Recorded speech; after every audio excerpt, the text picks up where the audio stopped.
Mga idol, pag-usapan naman natin ngayon ang mekaniko kung magkano ang sahod dito sa Dubai mga idol. Depende sa company mga idol.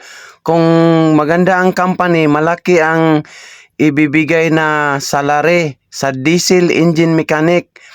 Ang sa diesel engine mechanic, ang sahod nila namin 2,500 plus overtime plus transport plus accommodation. Ibigay sa iyo yung company, yung lahat-lahat, at saka yung ticket din na yearly ang ibigay, yearly. Minsan din sa ibang company every 2 years ang ibigay. Company ang magbigay ng ticket para sa airplane nga makauwi. Ganito lang mga idol. Pag makapasok kayo sa may mga pangalan na company, example, Toyota, Hino, Nissan, Mercedes, Daewoo, maraming mga companies dito mga idol. Yun ang mga malaking mga sahod. Pero yung kagaya sa akin ngayon, garage lang ako, parang garage lang to. Maliit lang ang sahod dito, bigayan lang. Pero yung mga malaking company, malaki ang salary nila at saka mga benefits maganda.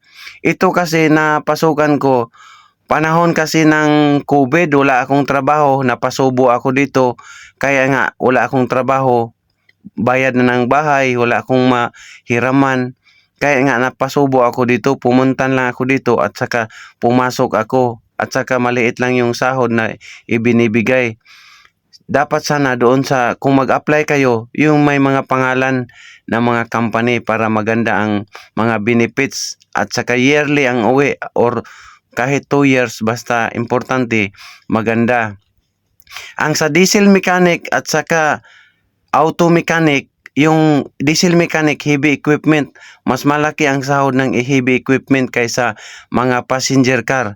Ang passenger car, example, yung mga maliit na sasakyan, Nissan, Isuzu, Hyundai, Toyota, Isuzu, Honda, Civic, yan, mga maliit lang yan, magbigay ng mga sahod.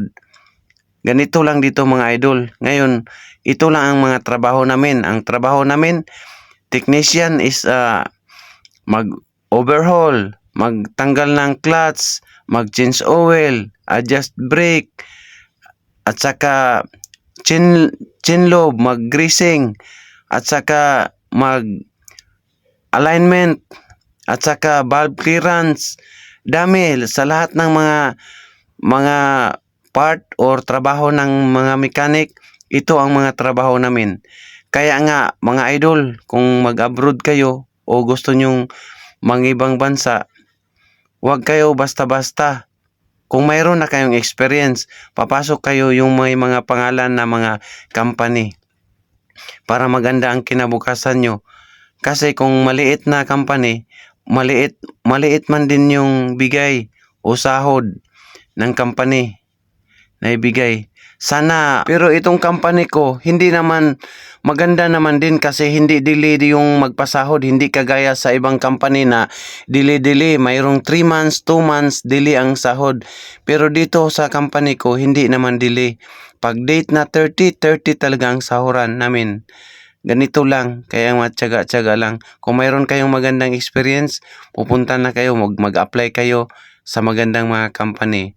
At saka, hanggang dito na lang mga sir, mga idol, mga kamekanik. Maraming salamat sa inyong lahat. God bless.